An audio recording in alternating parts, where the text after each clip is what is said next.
ఈ రోజు కెనరా బ్యాంక్ లోని 3500 పోస్టులు అయితే కనుక అప్రెంటిస్షిప్ కోసం రిలీజ్ అయిందన్నమాట అండి. ఆన్లైన్ అప్లికేషన్ అనమాట.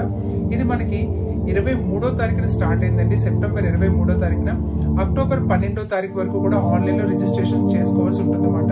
సో కెనరా బ్యాంక్ లోని డైరెక్ట్ జాబ్స్ కాదండి, ఇది అప్రెంటిస్షిప్ అనమాట. ఇప్పుడు ఎవరైతే డిగ్రీ పాస్ అయిన వాళ్ళు ఉంటారో అలాగే డిగ్రీ అయిపోయిన వాళ్ళు కూడా అప్లై చేసుకోవచ్చు. ఏజ్ లిమిట్ అయితే కనుక మనకి 20 సంవత్సరాల నుంచి 28 సంవత్సరాల వరకు ఇచ్చారండి. అలాగే సెంట్రల్ గవర్నమెంట్ జాబ్ కనుక ఇది సెంట్రల్ గవర్నమెంట్ కనుక ఏజ్ రిలాక్సేషన్ ఉంటుందండి. ఎస్సీ ఎస్టీ వాళ్ళకి 5 సంవత్సరాలు, ఓబీసీ వాళ్ళకి 3 సంవత్సరాలు, అలాగే ఎక్స్ సర్వీస్ మ్యాన్ కి వాళ్ళ క్రైటీరియాని బట్టి, అలాగే మనకి పీడబ్ల్యూడి ఫిజికల్లీ హ్యాండిక్యాప్డ్ వాళ్ళకి కూడా 8 సంవత్సరాల నుంచి 10 సంవత్సరాల వరకు ఉంటుంది అనమాట అండి. సో మరి దీనికి క్వాలిఫికేషన్ అయితే కనుక డిగ్రీ ఉండాలన్నమాట అండి. అలాగే దీనికి అప్లై చేయడానికి లోకల్ లాంగ్వేజ్ కంపల్సరీ అనమాట అండి. తెలుగు అంటే ఆంధ్రప్రదేశ్ అయితే తెలుగు ఉండాలన్నమాట. అలాగే లోకల్ లాంగ్వేజ్ కంపల్సరీ ఉండాలన్నమాట అండి.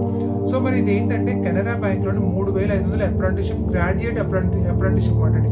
ఈ అప్రెంటిస్షిప్ చేయడం వల్ల అడ్వాంటేజ్ ఏంటంటే మీకు రేపొద్దున మీకు కెనరా బ్యాంక్ లో డైరెక్ట్ రిక్రూట్మెంట్ కానీ ఓపెన్ అయితే మీకే ఫస్ట్ ప్రయారిటీ ఇస్తారు అనమాట అండి. అలాగే ఏ బ్యాంక్స్ లో జాబ్స్ కి అప్లై చేసేటప్పుడు ఈ అప్రెంటిస్ చేస్తుంటే కనుక మీకు అడ్వాంటేజ్ అనమాట అండి. ఎందుకంటే ప్రయారిటీ మీకు ఉంటుంది అనమాట. దీనివల్ల మీకు కట్ ఆఫ్ మార్క్స్ తో పాటు మీకు మార్క్స్ కూడా కలిపే అవకాశం ఉంటుంది అనమాట అండి. అలాగే దీనికి ఫీజు అయితే 500 రూపీస్ అనమాట అండి. 500 రూపాయలు ఫీజు అనమాట. ఎస్సీ ఎస్టీ వాళ్ళకైతే కనుక 0 ఉంటుంది అనమాట అండి. సో మరి దీనికి గ్రాడ్యుయేట్ అన్నారు, ఎనీ డిగ్రీ అనమాట అండి. డిగ్రీ బీటెక్ వాళ్ళు, బిఎస్సి, ఎనీ డిగ్రీ అన్నారు అనమాట అండి. సో బీటెక్ వాళ్ళు కూడా దీనికి అప్లై చేసుకోవచ్చు అనమాట అండి. అయితే దీనికి ఆన్లైన్ అప్లికేషన్ చేసినప్పుడు అయితే మీకు photo, signature, left hand thumb ఉండాలి, 10th క్లాస్ ఉండాలి, అలాగే మీకు హ్యాండ్ రిటర్న్ లెటర్ తోనే ఒక డిక్లరేషన్ అనేది రాయాల్సి ఉంటుంది అనమాట అండి. సో ఇంకా ఏంటంటే మీకు 10th లోని 12th లోని 60% మార్క్స్ అయితే కంపల్సరీ ఉండాలన్నమాట అండి. 59.6 తర్వాత వచ్చిన వాళ్ళు కూడా ఎలిజిబుల్ అవుతారు, కానీ 60% కంపల్సరీ అనమాట అండి. అలా వచ్చిన వాళ్ళు మాత్రమే ఈ అప్రెంటిస్షిప్ కి ఎలిజిబుల్ అవుతారు అనమాట అండి.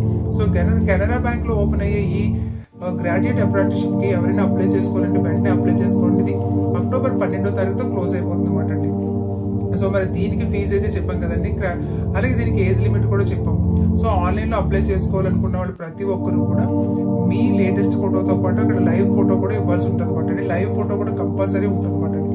సో ఇది కూడా మనకి ఒక జాబ్ లాంటిది. ఇది కూడా దీనికి స్టైఫండ్ కూడా ఇస్తారన్నమాట అండి. మనకి సంవత్సరం పాటు జరిగే ఈ అప్రెంటిస్షిప్ లోని స్టైఫండ్ ఉంటుంది అనమాట అండి. 15,000 రూపాయలు స్టైఫండ్ కూడా ఇస్తారన్నమాట. సో అవకాశం ఉన్న ప్రతి ఒక్కరు కూడా అప్లై చేసుకోండి. ఎందుకంటే 1 year మనం అప్రెంటిస్ చేయడం వల్ల రేపు పొద్దున బ్యాంక్ లో ఏ జాబ్ ఓపెన్ అయినా సరే మనకు ప్రయారిటీ ఉంటుంది అనమాట. సో ఈ వీడియోని మన వాళ్ళందరికీ కూడా పంపించండి. ఈ వీడియో నచ్చితే లైక్ చేయండి, షేర్ చేయండి, సబ్స్క్రైబ్